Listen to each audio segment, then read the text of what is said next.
Menghadapi ujian komprehensif PPG adalah Bapak Ibu harus bisa menyebutkan tujuan yang termaktub dalam Undang-Undang Sisdiknas tahun 2003. Nah, itu tujuannya apa? Bapak Ibu harus bisa menjabarkan secara ilmiah. Terus yang keempat, Bapak Ibu, kisi-kisi tentang persiapan ujian komprehensif adalah menyebutkan dan menjelaskan syarat-syarat pendidikan formal. Jadi, maksudnya syarat-syarat untuk menjadi pendidik sekolah formal. Maksudnya adalah Bapak Ibu harus bisa menjelaskan tentang dan menyebutkan seperti apa sih sekolah formal itu. Nah, itu nanti syarat-syaratnya menjadi pendidik di sekolah formal. Terus yang nomor 5 Bapak Ibu, yaitu menyebutkan syarat menjadi pendidik secara umum. Jadi seorang pendidik secara umum itu bagaimana, mulai dari keluarga, sekolah, masyarakat, atau seorang diri peserta didik, itu Bapak Ibu jelaskan ya, syarat-syarat menjadi seorang pendidik yang secara umum. Terus yang keenam Bapak Ibu nanti harus bisa menjelaskan tentang mengapa manusia itu perlu dididik? Nah, ini harus Bapak Ibu pelajari. Yang dimaksud pertanyaan ini adalah nanti Bapak Ibu itu bisa menjelaskan jika manusia itu melalui proses pendidikan apakah masih tetap menjadi manusia atau tidak. Nah, itu Bapak Ibu kembangkan ya.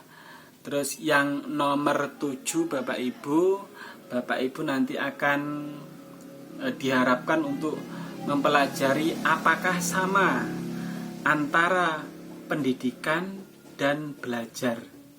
Nah, ini nanti Bapak Ibu harapannya dapat, jika Bapak Ibu menjawab tidak, itu alasannya apa? Jika Bapak Ibu menjawab sama juga, alasannya apa?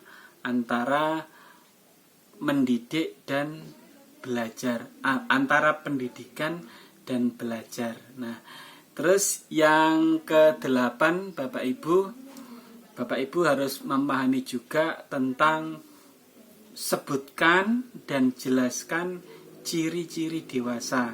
Nah ini juga Bapak Ibu pelajari bagaimana ciri-ciri dewasa itu seperti apa, nanti Bapak Ibu pelajari. Terus yang ke-8 Bapak Ibu yaitu sebutkan dan jelaskan komponen pendidikan. Nah, jangan sampai seorang guru tidak mengetahui apa itu komponen pendidikan. Maka dari itu nanti untuk persiapan ujian Bapak Ibu harus pelajari ya. Syukur-syukur Bapak Ibu bisa menghafalkan tentang komponen pendidikan. Terus yang ke-10 Bapak Ibu nanti jelaskan perbedaan antara lingkungan formal, non-formal, dan informal. Nah, ini Bapak Ibu harus bisa menjelaskan, yaitu paling tidak begini Bapak Ibu. Kalau pendidikan formal itu tujuannya seperti apa, tempat belajarnya seperti apa. Nah, seperti itu nanti Bapak Ibu harus bisa menyebutkan antara pendidikan formal, pendidikan non-formal, dan pendidikan informal. Yang nomor 11 Bapak Ibu, yang harus Bapak Ibu pelajari juga, Bapak Ibu harus bisa menjelaskan kompetensi guru SD itu seperti apa. Nah, itu juga nanti harus Bapak Ibu pelajari. Terus yang nomor 12 Bapak Ibu juga harus bisa menjelaskan tentang komponen kurikulum. Nah, kurikulum itu seperti apa? Bapak Ibu juga harus mempelajarinya. Ya, tadi seperti yang di awal saya sampaikan, membaca, memahami, kalau bisa syukur-syukur Bapak Ibu bisa menghafalkan. Nah, ini adalah trik-trik nanti Bapak Ibu diberi kemudahan untuk menghadapi ujian komprehensif. Yang ke-13 Bapak Ibu harus, nah, yang ke-13 seperti ini Bapak Ibu.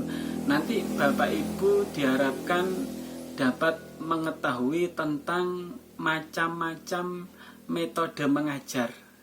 Nah, ini Bapak Ibu juga harus bisa menyebutkan dan menjelaskan tentang macam-macam metode mengajar.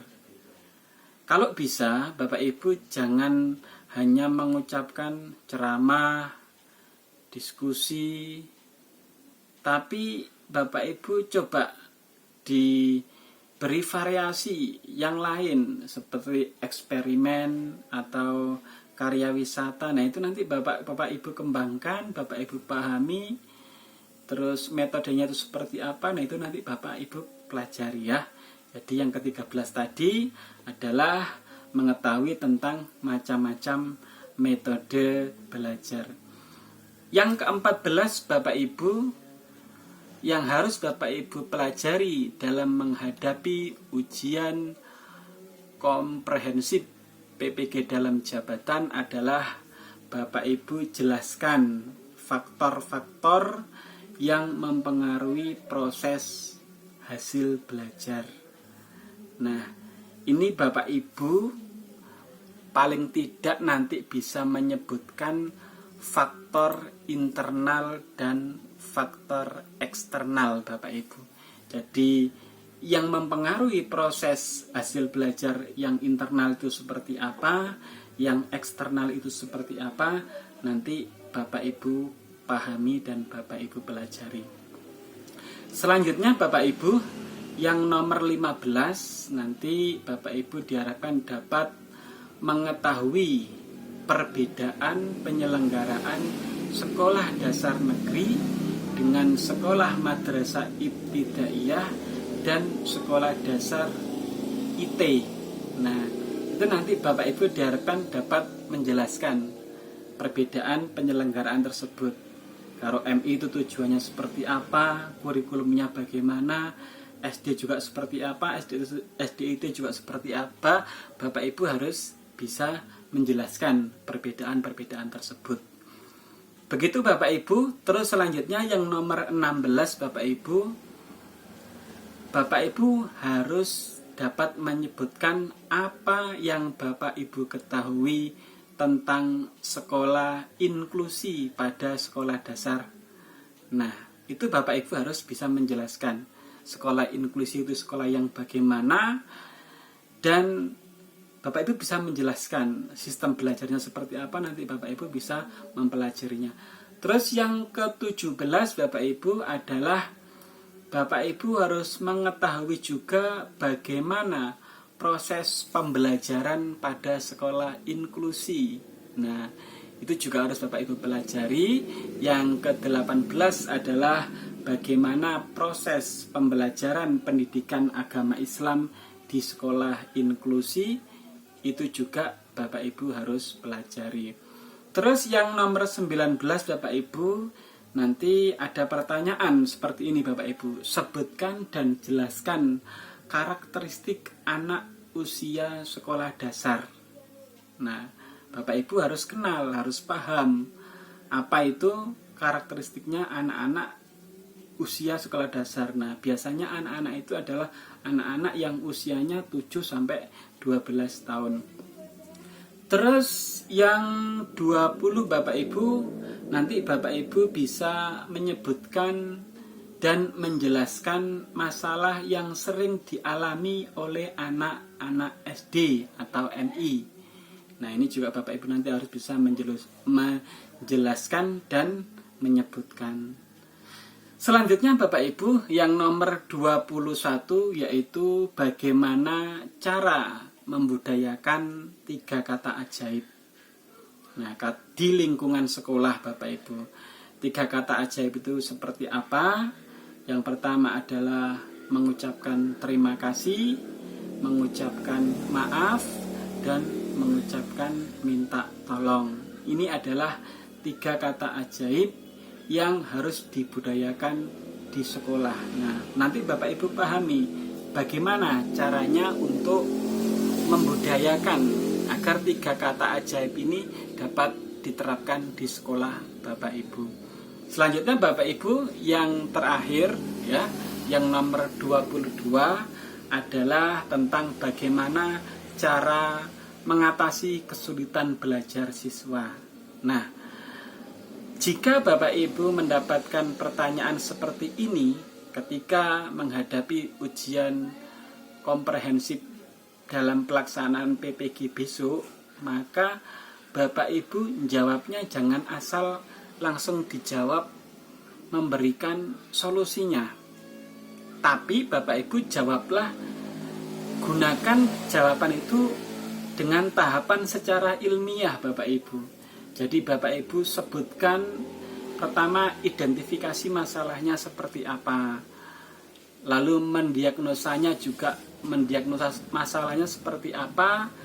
Lalu solusinya seperti apa, dan yang terakhir adalah mengevaluasi solusi dari cara mengatasi kesulitan belajar siswa tersebut.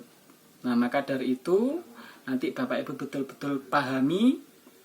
Pertama adalah identifikasi dulu masalahnya itu seperti apa, kesulitannya di mana, masalahnya seperti apa. Nah, nanti setelah itu baru Bapak Ibu mendiagnosa masalahnya. Oh, masalahnya seperti ini, solusinya seperti ini, nanti evaluasinya seperti apa.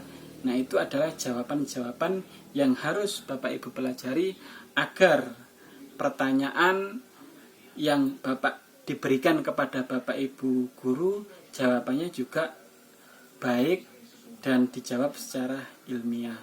Begitu Bapak Ibu yang dapat kami sampaikan tentang kisi-kisi persiapan ujian komprehensif dalam pelaksanaan PPG dalam jabatan di tahun 2020 ini.